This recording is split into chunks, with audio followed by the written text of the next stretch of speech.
নির্বাচন বিলম্বিত করে দেশকে অস্থিরতার দিকে ঠেলে দেওয়া হচ্ছে বলে অভিযোগ করেছেন বিএনপির স্থায়ী কমিটির সদস্য আমির খসরু মাহমুদ চৌধুরী।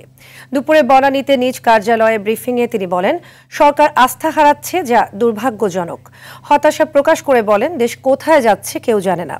সবাই মিলে স্বৈরাচারকে বিদায় করলেও গণতান্ত্রিক প্রক্রিয়ার মাধ্যমে দেশ চলছে না।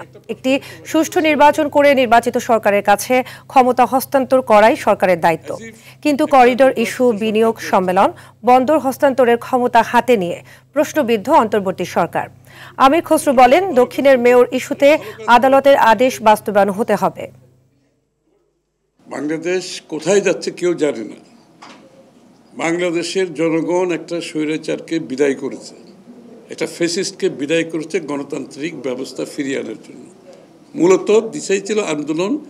তারপর থেকে যে গণতান্ত্রিক অর্ডারের মধ্যে, প্রক্রিয়ার মধ্যে দেশটা যাবে, এখন পর্যন্ত কোনো লক্ষণ দেখা যাচ্ছে না। এবং সকলের মধ্যে একটা সংখ্যা কাজ করছে যে কি বাংলাদেশ আদৌ গণতান্ত্রিক প্রক্রিয়াতে যাবে কিনা।